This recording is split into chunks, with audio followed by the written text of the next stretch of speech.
आज खूप वर्षांनंतर अकलोली येथे एक राईड साधारणतः 15-20 वर्षांत आलेलो आहोत.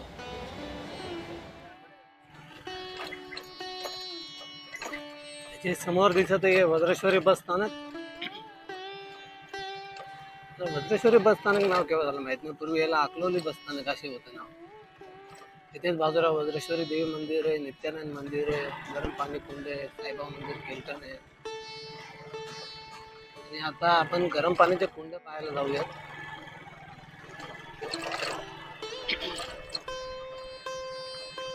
बघा बस आलेली आहे वसई वज्रेश्वरी भिवंडी.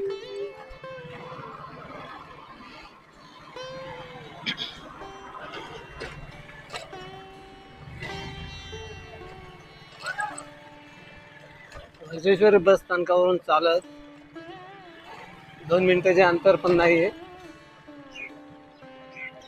इथेच कुठे ती गल्ली आहे ते बघा, गरम पाण्याचे कुंड आहे तिथे. बस अजून निघालेली, ते बसेस भरपूर येतात. असे म्हटले जाते, अशी धारणा आहे की या गरम पाण्याच्या कुंडात आंघोळ केल्याने चर्मरोग जे आहेत ते बरे होतात.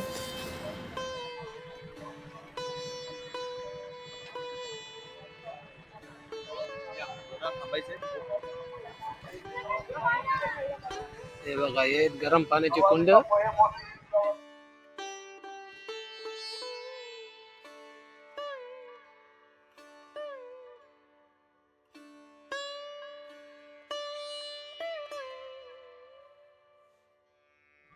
इथे इतकं मोठं झाला, मंडप वगैरे लावलेत.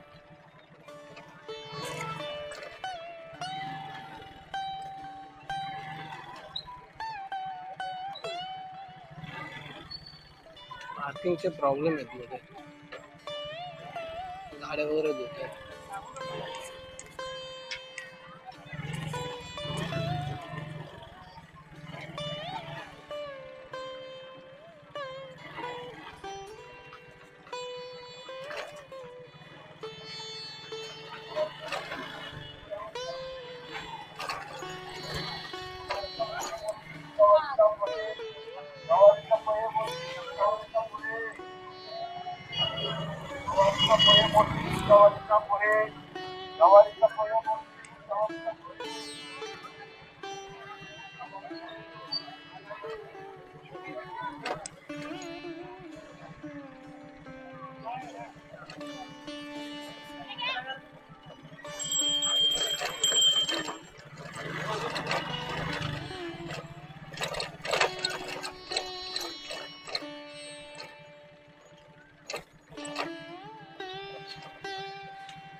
समोर श्री ईश्वर धाम ट्रस्ट साईबाबा मंदिर प्रति शिर्डी, जिथे आता आपण जाऊन आलेलो आहोत.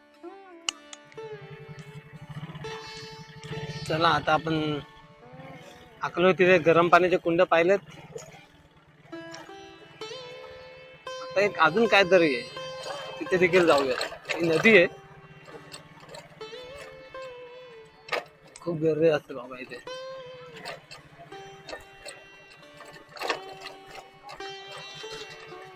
कुठे मंदिर दिसत नाही,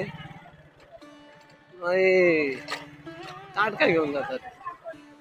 20 वर्षापूर्वीचे हे ठिकाण आणि आत्ताचे ठिकाण खूप फरक पडलेला आहे.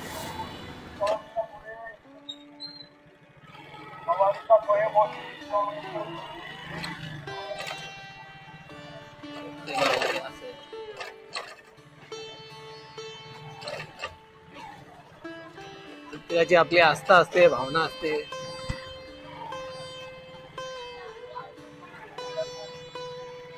वीस एक वर्षापूर्वीचा विचार करता तेव्हा ना इथे राहण्याची इतकी व्यवस्था होती, नाही इतके दुकानं वगैरे होते.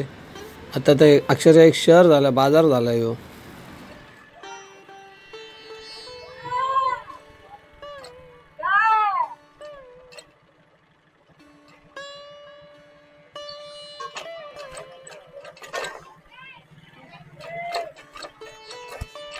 30-1 वर्षापूर्वी काय होते ते काहीच नव्हतं. आणि आता बापरे बाप. अकलोली येथील खरे गरम पाण्याचे कुंड हे बघा. हे जी व्यक्ती आता कुत्र्यांना खाऊ घालते याच्या बाजूने गेल्यास ते गरम पाण्याचं कुंड आहे. तिथे, परंतु आपल्याला काय जाता येत नाही.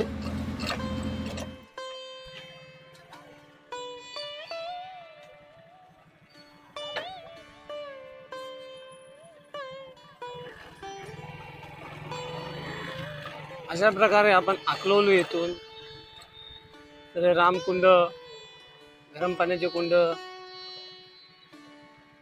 भद्रेश्वरी देवी मंदिर, अनेक